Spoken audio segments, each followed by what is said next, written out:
இயேசு உங்களை நேசிக்கிறார். பிரியமானவர்களை, இந்த நாளில் ஆண்டவர் நம்மளோடு பேச முடியாது. வேதத்திலிருந்து ஒரு வசனத்தை கூட வாசித்து ஆண்டவர் நம்மளோடு பேசக்கூடிய காரியங்களை பார்ப்போம். அது மத்தேயுவின் புஸ்தகம் 2வது அதிகாரம் 2வது வசனம் 9வது வசனம் சொல்லுகிறது, யூதருக்கு ராஜாவாக பிறந்திருக்கிறவர் எங்கே? கிழக்கிலே அவருடைய நட்சத்திரத்தை கண்டு அவரை பணிந்து கொள்ள வந்தோம் என்றார்கள். இந்த வார்த்தையை கேட்டதுமே கிறிஸ்துமஸ் அந்த ஒரு நாடகத்தினுடைய காட்சிகள் நமக்கு அநேக சிறு பிள்ளைகளிலிருந்து நம்ம இந்த சாஸ்திரிகள் பொக்கிஷங்களை எடுத்துக்கொண்டு வரக்கூடிய அநேக காட்சிகள் நம் கண்களுக்கு முன்பதாய் வருவதை பார்க்க முடியும். பிரியமானவர்களே, யூதருக்கு ராஜாவாக பிறந்திருக்கிறவர் எங்கே என்கிற அந்த சத்தம் இந்த யூதர்கள், இந்த சாஸ்திரிகளிடத்தில் வருகிறதை நாம் பார்க்க முடிகிறது. அதே பாருங்க, அவர்கள் கிழக்கிலே கண்ட நட்சத்திரம் பிள்ளை இருந்த ஸ்தலத்திற்கு மேல் வந்து நிற்கும் வரைக்கும் அவர்கள் முன் சென்றது. அவர்கள் அந்த நட்சத்திரத்தை கண்டபோது மிகுந்த ஆனந்த சந்தோஷம் அடைந்தார்கள். ஒரு நட்சத்திரம் கிழக்கிலே உருவாகிறது, அதை குறித்து விசாரிக்கும்படியாய் போகிறார்கள்.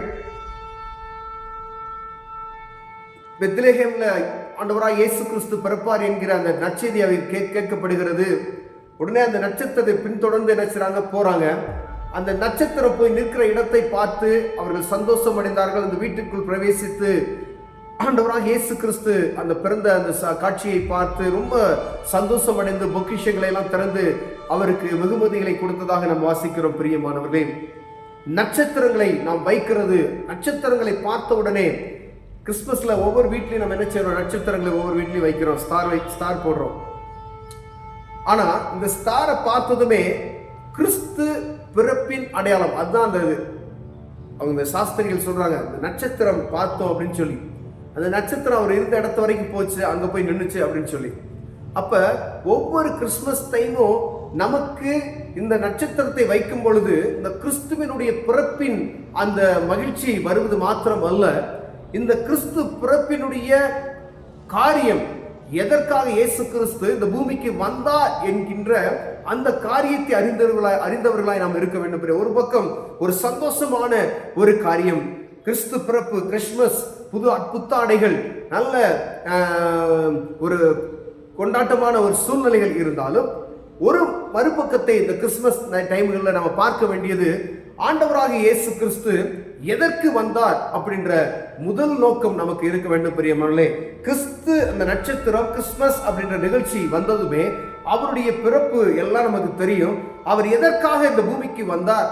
மனிதனுடைய பாவத்தை மன்னித்து அவனுடைய அக்கிரமங்களை எல்லாம் கழுவி அவனை சுத்திகரித்து இந்த பரலோகத்துக்கு ஏற்ற வாசலை அவனுக்கு காண்பிக்கும்படியாய் ஆண்டவராய் இயேசு கிறிஸ்து இந்த பூமிக்கு வந்தார் என்கிற நற்செய்தி நமக்கு அறிந்திருக்க வேண்டும். பிரியமானவர்களே, ஒரு நற்செய்தி, கிறிஸ்து பிறந்தது ஒரு நற்செய்தி.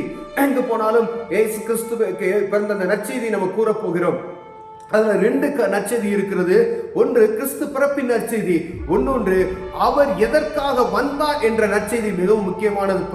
பிரியமானவர்களே, இந்த கிறிஸ்துமஸ்ல நம்ம அறிந்து கொண்டு மற்றவர்களுக்கு சொல்லக்கூடிய, ஆண்டவராய் இயேசு கிறிஸ்து பிறந்தார், இந்த கிறிஸ்துமஸ் நாங்க ஜாலியா கொண்டாடுறோம் அப்படின்றதுக்கு அல்ல.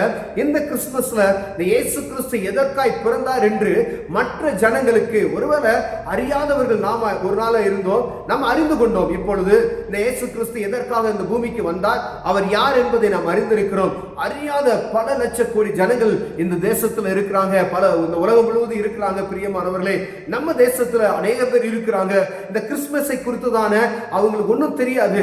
இயேசுன்னு ஒரு தெய்வம் இருக்கிறார் என்று அவங்க நினைத்துக் கொண்டு இருக்கலாம். ஆனா இந்த இயேசு கிறிஸ்து என்ற தெய்வம் எதற்காக பூமிக்கு வந்தார் என்கின்ற நற்செய்தியை பிறருக்கு அறிவிக்கும்படியாகவே இந்த கிறிஸ்துமஸ் நமக்கு இருக்க வேண்டும். பிரியமானவர்களே, ஒவ்வொரு கிறிஸ்துமஸ் ஆண்டவர் நமக்கு அதிகப்படுத்தி கொண்டு போகிற ஒரு காரணம் என்னவென்றால், ஒவ்வொரு கிறிஸ்துமஸும் புதிய ஜனங்களுக்கு இந்த கிறிஸ்து பிறந்ததின் நற்செய்தியை அறிவிக்க வேண்டும் என்பது ஆண்டவராகிய இயேசு கிறிஸ்து பிறந்த நோக்கத்தை எப்படியாவது அறியாத ஜனங்களுக்கு அறிவிக்க வேண்டும் என்பதே அவருடைய திட்டமாய் இருக்கிறது. பிரியமானவர்களே, ஒருவேளை ஆண்டவராகிய இயேசு கிறிஸ்து சீக்கிரம் வரப்போகிறார் என்ற செய்தி நாம கேட்டுக்கொண்டே இருக்கிறோம்.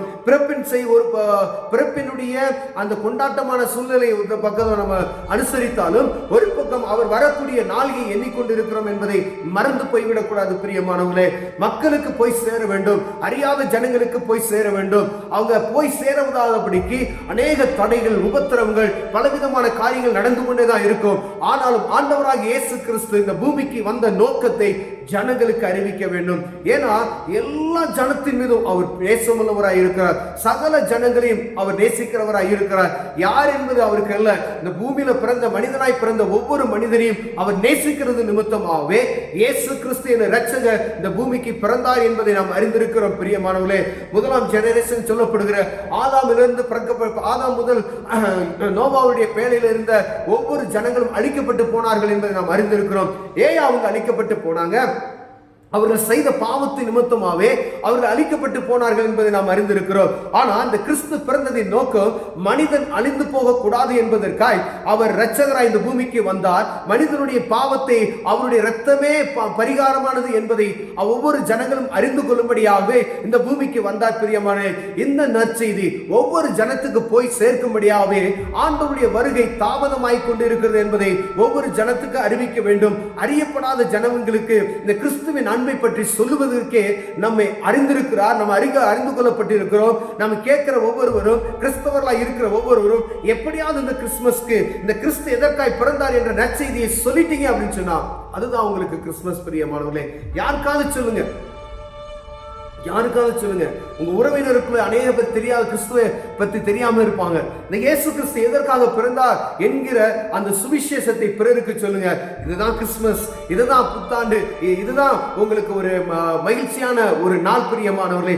இந்த கிறிஸ்துமஸ்ல நம்ம செய்யக்கூடிய ஒரு காரியம், ஒவ்வொருவரும் அறிந்து கொள்ளக்கூடிய காரியம். இந்த கிறிஸ்துமஸ்ல ஐயா என்னால போய் சுவிசேஷம் சொல்ல முடியலையா, அங்க போய் டாக்ஸ் கொடுக்க முடியலையா அப்படின்னு சொன்னாலும் நீங்க உங்க குடும்பத்தில் இருக்கக்கூடிய ஒவ்வொருவருக்கும், சிறு பிள்ளைகளா இருக்கலாம், பெரியவர்களா இருக்கலாம், முதியவர்களா இருக்கலாம், இந்த கிறிஸ்து பிறப்பின் நோக்கத்தை தெளிவாய் உங்க குடும்பத்தில் இருக்கிறவர்களுக்கு நீங்க சொன்னீங்கன்னாவே பெரிய சுவிசேஷம். இந்த ஆண்டு ஒரு பெரிய ரட்சிப்பை நம்ம பார்க்க முடியும் பிரியமானவர்களே. கர்த்தர் உங்களை ஆசீர்வதிப்பார். கண்களை மூடுவோம், ஜெபம் செய்வோம். அன்பின் தகப்பனே, ஆண்டவரே, கிறிஸ்துவின் பிறப்பின் நோக்கத்தை பிறருக்கு அறிவிக்க விசேஷித்த ஞானத்தை எங்களுக்கு தாங்க. இயேசுவின் நாமத்தில் பிதாவே, ஆமென்.